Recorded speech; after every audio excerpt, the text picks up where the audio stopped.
যাই হোক বন্ধু, আপনি হয়তো একটা স্মার্টফোন কিনতে চলেছেন। আপনার বাজেট হয়তো রেখেছেন 30,000 বা তার নিচে, বাট আপনি ডিসাইড করতে পারছেন না কোন স্মার্টফোনটা কিনবো। ঠকবেন না তো। আর এই মুহূর্তেই স্যামসাং এর একটা স্মার্টফোন এসছে, স্যামসাং এফ সিরিজের স্যামসাং F54। একটা কথা বলতে চাই এই ভিডিওর আগে, কোনো ব্র্যান্ড আমাদের জন্য কোনোদিন ভাবেনি, ভাবছে না, আগামী দিনে ভাববেও না। জাস্ট প্রফিট আর আমাদের কষ্টের টাকা কি করে নেওয়া যায় ওটা প্রত্যেকটা ব্র্যান্ডই ভাবে। আমরা ইউটিউবার, আমরা কিন্তু এর বিরোধিতা করব। চলুন, স্যামসাং F54 আপনি যদি নিতে চান তাহলে আজকের এই ভিডিওটা অবশ্যই দেখুন। আশা করি আপনার কিছু ধোঁয়াশা এই ভিডিওতে অবশ্যই একদম চেঞ্জ হয়ে যাবে। স্যামসাং গ্যালাক্সি F54 যেটা লঞ্চ হয়েছে সেটা প্রায় 30,000-এর কাছাকাছি, এবং এই 30,000-এর অল্টারনেটিভ কিন্তু অবশ্যই আছে। তবে বেশ কিছু জিনিস ভালো লেগেছে, বেশ কিছু জিনিস খারাপ লেগেছে, এবং অ্যাকর্ডিং টু দ্য প্রাইস বেশ কিছু জিনিস ইনক্লুড করা যেতে পারত।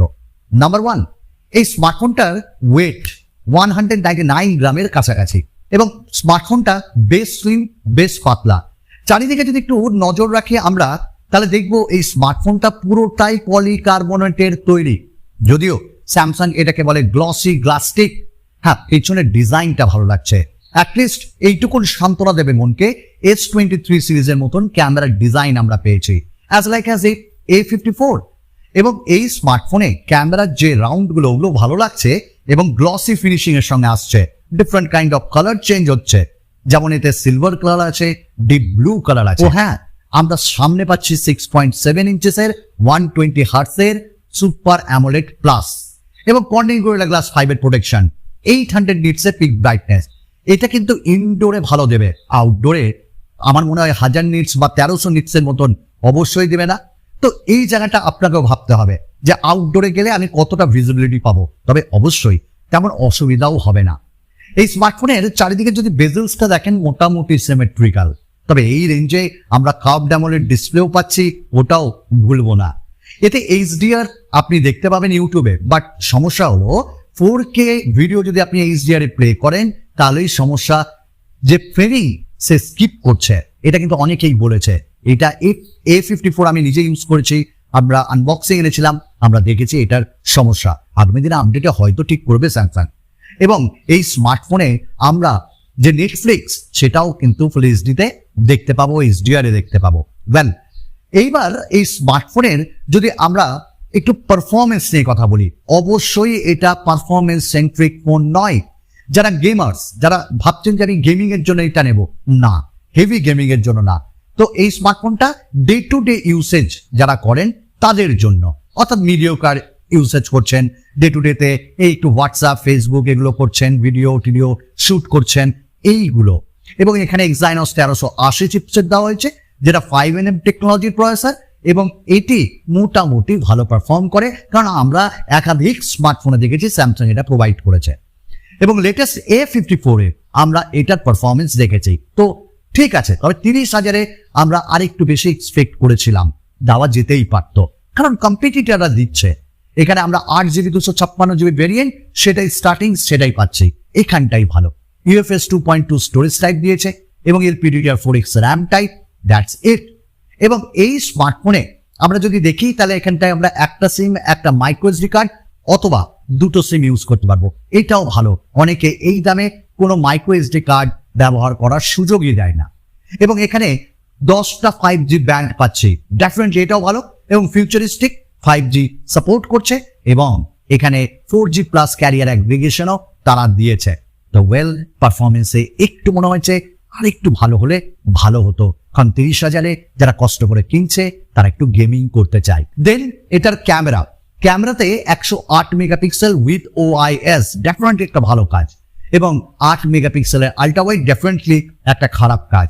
অর্থাৎ 12 মেগাপিক্সেলের আল্ট্রা ওয়াইড অবশ্যই দেওয়া উচিত ছিল, কারণ যেটা লো লাইটে বা আমরা যদি ইনডোরে 8 মেগাপিক্সেলের আল্ট্রা ওয়াইড পিকচার নিই তাহলে কিন্তু ওটা নয়েজি হবে। 12 মেগাপিক্সেল ডেফিনেটলি ভালো, এবং 2 মেগাপিক্সেলের একটা দেওয়া হয়েছে। তো মেন ক্যামেরা কিন্তু এখানে ভালো দেওয়া হয়েছে। আমরা 4K ভিডিও রেকর্ডিং 30 FPS করতে পারবো, এবং এখানটায় EIS এরও ব্যবস্থা আছে। OIS এর জন্য নাইটোগ্রাফি যেটা, সেটা দারুণ কাজ করছে। VDIS রয়েছে, ভিডিও স্টেবল থাকবে এখানটায় রেকর্ডিং এর সময়। এবং তাছাড়া অনেক ফিচার্স দিয়েছে, যেমন অবজেক্ট ইরেজার, এবং একই সাথে আমরা এটাতে ডিফারেন্ট কাইন্ড অফ ফিল্টারকে ইউজ করতে পারবো, ডেফিনেটলি এইগুলো একটা ভালো দিক। এবং 32 মেগাপিক্সেলের সেলফি, 32 মেগাপিক্সেলের সেলফি দিয়েও আমরা 4K ভিডিও রেকর্ডিং করতে পারবো। তো ওভারঅল যদি আমরা দেখি ক্যামেরাও ভালো, বাট ওই যে 8 মেগাপিক্সেলের আল্ট্রা ওয়াইড ওটা একটু ভালো দিয়ে 2 মেগাপিক্সেলটাকে স্কিপ করলে ভালো হতো। এবং ক্যামেরা নিয়েই এবার কিন্তু দারুণ রিভলিউশন নাকি করেছে স্যামসাং। আমরা এবার আসবো এর ব্যাটারিতে। 6000 mAh এর ব্যাটারি দেওয়া হয়েছে, ডেফিনেটলি ভালো, কিন্তু 25 ওয়াটের ফাস্ট চার্জিং এবং সেটা বক্সে নাই। এটা স্যামসাং প্রত্যেকটা স্মার্টফোনই করছে। দাম কিন্তু আমার ওখানে একই লাগছে, আমাকে আলাদা করে কিনতে হবে। আপনার কাছে যদি থাকে আপনি ইউজ করতে পারেন অন্যান্য স্যামসাং এর চার্জার। তো এখানে যেখানে আজকের ডেটে 80 ওয়াট 100 ওয়াট এরকম ফাস্ট চার্জিং আমরা পাচ্ছি, সেখানে সেই 25 ওয়াটে। স্যামসাংকে আস্তে আস্তে ভাবতে হবে, আগামী দিনে আরো এগিয়ে যেতে হবে এই বিষয়গুলোতেও। তো 6000 mAh এর ব্যাটারি ডেফিনেটলি একটা ভালো পারফরমেন্স দেবে। এবং এখানটা আমরা USB Type-C, আমরা এখানটায় 3.5 জ্যাক পাচ্ছি না। আরো একটা খারাপ লেগেছে বাই সাইডে ফিঙ্গারপ্রিন্ট স্ক্যানার, অ্যামোলেড ডিসপ্লে থাকা সত্ত্বেও। এবং স্যামসাং এখানেই বিভেদ করে রেখেছে এ সিরিজের সঙ্গে এম এবং এফ সিরিজ। তারা এম সিরিজ এবং এফ সিরিজে ইন ডিসপ্লে ফিঙ্গারপ্রিন্ট স্ক্যানার দেয় না। অনেকের ভালো লাগতে পারে সাইডে fingerprint scanner, but in display হলে ভালো হতো, দেখতেও ভালো হতো। তো এই স্মার্টফোনে আমরা সিঙ্গেল স্পিকার পেয়েছি, ডুয়াল স্পিকার পাইনি। তো আজকের ডেটে এই দামে ডুয়াল স্পিকার কিন্তু মাস্ট, সেটা কিন্তু স্যামসাং স্কিপ করে গেছে। আমার মনে হয় দেওয়া উচিত ছিল। এই বেশ কিছু জিনিস, তাহলে আমরা বেশ কিছু খারাপ জিনিসও পেলাম, যেমন সাইড ফিঙ্গারপ্রিন্ট স্ক্যানার, যেমন এখানে 25 ওয়াটের ফাস্ট চার্জিং, যেমন 8 মেগাপিক্সেলের আল্ট্রা ওয়াইড, প্রসেসর আরেকটু ভালো হলে ভালো হতো। তো এইগুলো দেখে তারপরে আমরা কিনবো। বাট এই স্মার্টফোনের অল্টারনেটিভ যেমন নাথিং ফোন 1, স্ন্যাপড্রাগনের প্রসেসর, দুর্দান্ত গ্লিপ ডিজাইন, এবং এইখানটায় আমরা ভালো ডিজাইন, ভালো কোয়ালিটি, ভালো পারফরমেন্স, ভালো ক্যামেরা সবকিছু পাচ্ছি। এর অল্টারনেটিভ আরো একটা মোটো H40, definitely curved AMOLED display দিয়ে, ভালো পারফরমেন্স, ভালো ক্যামেরা দিয়ে অসাধারণ। তবে হ্যাঁ, স্যামসাং যেখানে ভালো সেটা হলো One UI 5 দিয়েছে 1, এবং 5 বছরের আমরা সিকিউরিটি প্যাচ আপডেট পাবো, 4 বছরের মেজর আপডেট পাবো, যেটা অন্য ব্র্যান্ড দেয় না, এবং তারা আপডেট ঠিক দেয়। এবং একই সাথে এখানে আমরা স্যামসাং ওয়ালেট পাবো, পেমিনি পাবো না, NFC পাবো, সিকিউর ফোল্ডার পাবো, কল রেকর্ডিং পাবো। এগুলো তো ভালো দিক। তাহলে এর অল্টারনেটিভও বললাম, ঠিক এই দামই আসছে 30,000-এর মধ্যে। নাও ডিসিশন আপনার, you have to decide which one you will buy, কোনটা আপনি কিনবেন। বাস।